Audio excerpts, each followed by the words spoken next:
it's based on the diet that our ancestors had way back in the day. So how we evolved from apes, and then once we have evolved, we started eating more meat, and we became more carnivorous beings. Sorry, I don't say that word.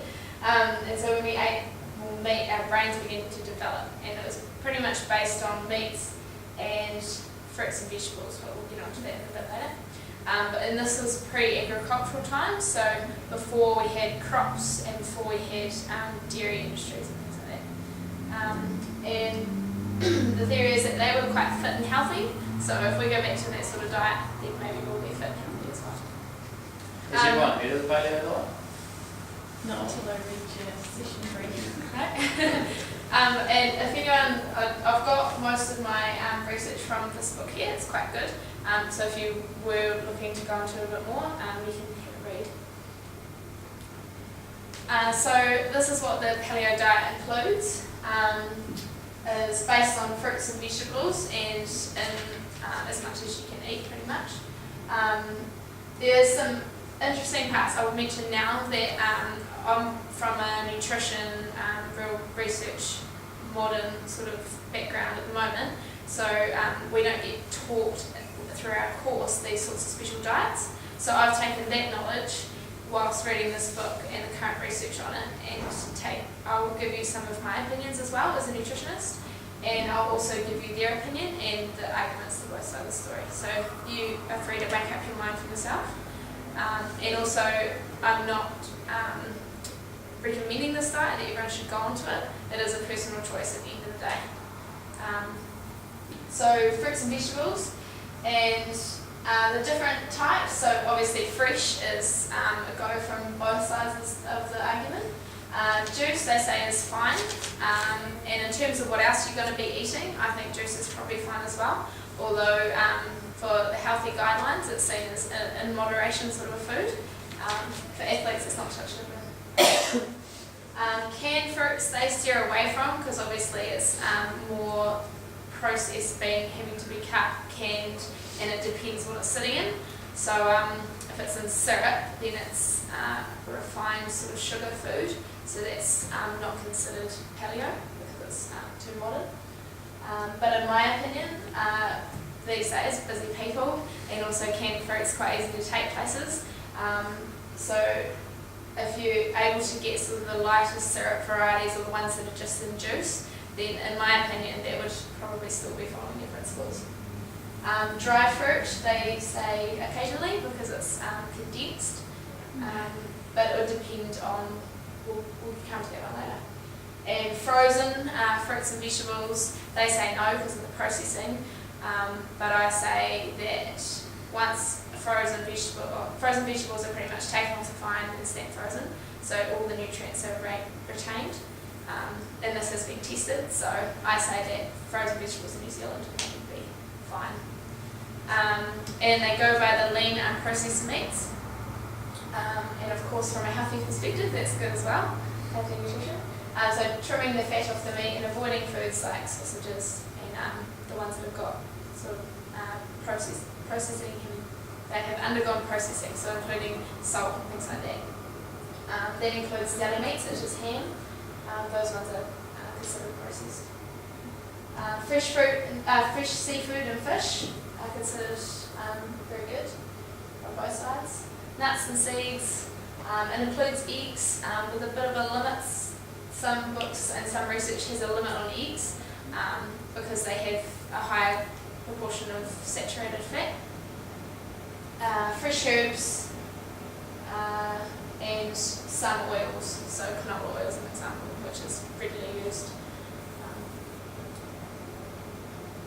So yeah, pretty much this diet, as you can see, it's cutting, if you've got the four main food groups, you've got milk and milk products, breads and cereals, which we went through earlier in the sessions, fruits and vegetables, and meat and meat alternatives. So pretty much you're cutting out dairy and the breads and cereals food groups from the modern food healthy pyramid. So now we get into the stuff that's not part of the Paleolithic diet. So you've got dairy and milk, like I mentioned. So that takes out cheese, it takes out all the milk products cream, not that that's sort of part of an everyday diet either, and milk powder, breads and cereals, and pasta, rice, couscous, flour, and so all baking and everything comes into that as well. Fatty or processed meat, like I said before, that includes deli meats and salami, sausages, and trimming the excess fat off meat. It doesn't include legumes, which I am still a little bit unsure why, and I'm still in the process of looking that up. I assume that it's sort of because they would require planting and then harvesting, those sort of things as well, similar with flour and those breads and cereals. So it means that being a vegetarian and a Paleolithic, following a Paleolithic diet is pretty much impossible if you want to stay healthy. Tinned fish are considered processed, although in my opinion you can get them in things like spring water and that, so it is fairly natural. It's just the ones with all the flavouring and oil and things like that that are probably more non-Paleolithic. Refined sugar, which is something that's not really recommended in a healthy diet anyway, so from a nutritionist point of view, that's fine. Peanuts have got a higher proportion of saturated fat, so they're sort of steered away from. Added salt, which is a lot of foods these days, but if you're able to take out the processed foods, so in this sense, there is also, say, canned tomatoes. Canned tomatoes is a classic because there can be very high proportions of salt in canned tomatoes. So those sort of foods are sort of encouraged to be sourced more naturally. You can get lower salt varieties, so it kind of depends if you were to follow a diet like this, what sort of extremes you want to take, whether you want to sort of find your spot on the spectrum or whether you want to go and find your own tomatoes and chop them up yourself every nut. Alcohol is not part of this diet. And yeah, like I said before, canned sort of foods, sauces and packets have quite a lot of additives and preservatives and things like that. So,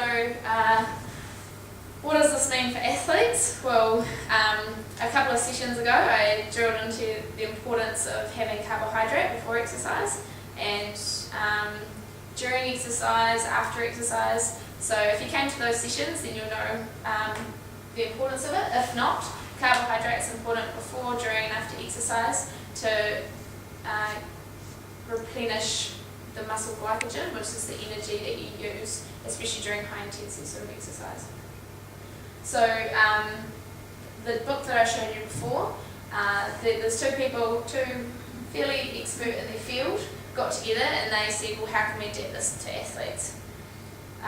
So these guys have pretty much come up with a big exception to the paleo diet, because athletes, if they're going to be training and they want to perform at a high level, they're not going to be able to get the gains from their training by following a diet that consists of fruit and vegetables and meat, because they're not going to be able to get to that intensity. They're going to be able to do long, slow sessions and probably feel like crap, but they're probably not going to feel as good and they're not going to get those high intensity gains. So the exception is that you've got to utilise the windows around your exercise to get that carbohydrate in, so you can exercise at a good intensity for your training, and during for the normal reasons why we eat during exercise, and then afterwards is the main part that they emphasise is most important, which I agree with. So pre-exercise, the guidelines will be fairly similar if you've come to the previous sessions. So about 2 hours beforehand, you want to satisfy your hunger, get into carbohydrate, fluids and protein.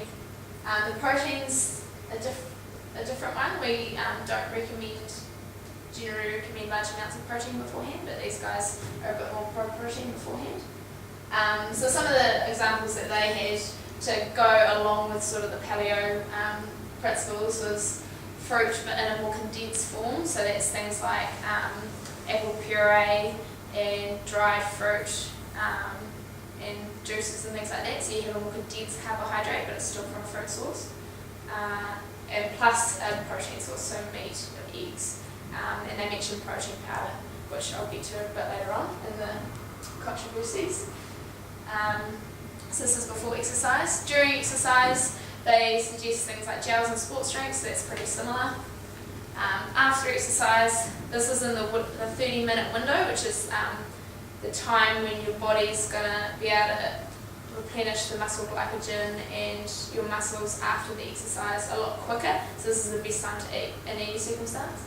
So you're going to replace that carbohydrate, get your fluids in and protein afterwards. And these sort of recommendations, they were fairly lenient. So here I'd say that any sort of post-exercise nutrition, any standard would fit into a paleo diet, because you are making a big exception here for your exercise.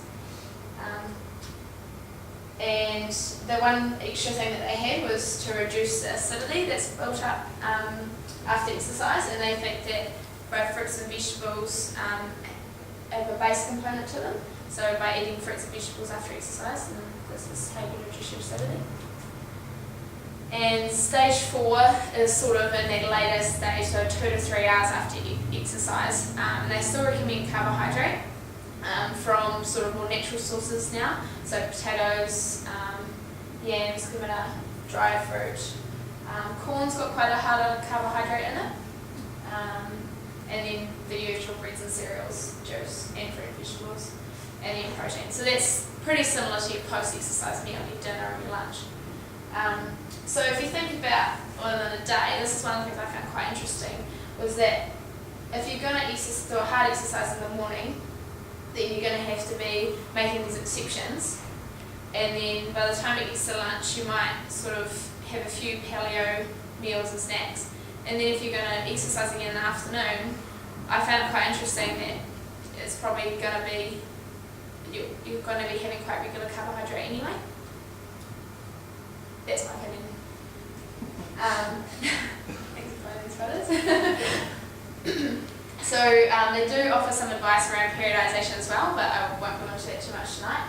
Pretty much in the early stages of your training, when you're doing your base phase, so during winter if you've got a summer sport, they stick to more of a paleo diet, so less carbohydrate and more towards that meat and fruit and vegetables. But when you get into the more important part of your training, just before your races, of the last few months when you're doing that high intensity sort of stuff, or you're practicing your race nutrition, then the carbohydrate they believe becomes more important, which I completely agree with.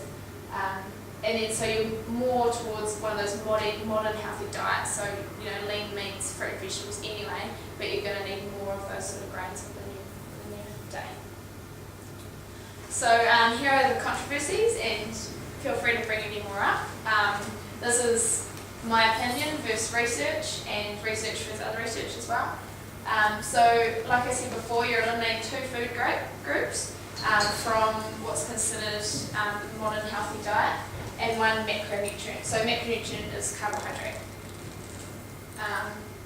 You're not completely eliminating it, because you have got some in fruit and vegetables, but in very small amounts compared to, say, like rice. So we've lost, now the main one that would concern me for someone that was to go on a paleolithic diet, especially females, is calcium. Because currently in this day, there's many females and males that don't reach their calcium requirements, males that don't like milk, don't scale it. So for bone health, that would be the concern.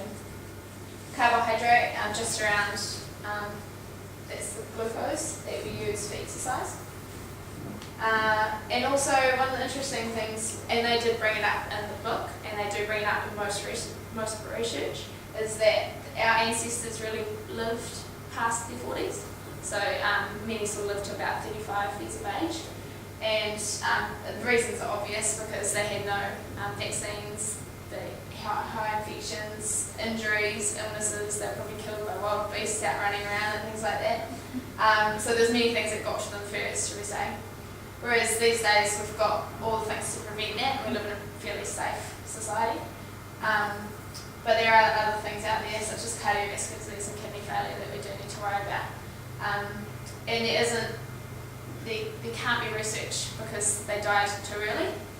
So it is important to sort of think about there is very strong relationships between cardiovascular disease and the amount of fat that we eat, especially saturated fat. So there's quite strong relationships there. And then things like diabetes as well are related there. Protein and kidney failure is not as strongly defined, but there is some things to believe that a lot of protein every day might not be good for your kidneys, so it might induce that. But then, we are athletes in this room, I think that we're probably safer to be on this sort of diet than the general person who's not going to be doing exercise. Because, in my opinion, you're following more of sort of the lifestyle that the cavemen did. You're out there running around for a few hours each day, and like they did, to catch their kill. So therefore you're going to lower your risk of cardiovascular disease, even though if you were to eat the same amount of fat as someone else who was sedentary all day and desperate. So exercise, is it protective enough in our society? Well, we don't really know. So, and also some other issues, is it sustainable? It's quite a hot topic at the moment. Even though I guess the dairy industry isn't probably very sustainable. But how much meat you're expected to eat, if everyone were to follow a diet like this, we probably wouldn't be able to keep up. And in terms of, I found it interesting, the book mentioned, they recommended sort of sports bars, gels, protein powder and things like that. I found it quite interesting, the different ends of the spectrum. Whereas generally people who go on this sort of a diet, or that I've talked to anyway, are sort of wanting a more natural option, especially for some of these sports foods and things as well. So if someone was to go onto this and come to me and say, I want a more natural ancestor caveman diet, I'd probably look at recommending things other than sports bars and gels. Firstly, so they don't have to spend all their money on it, and then also because there is other options out there that you can get the same amount.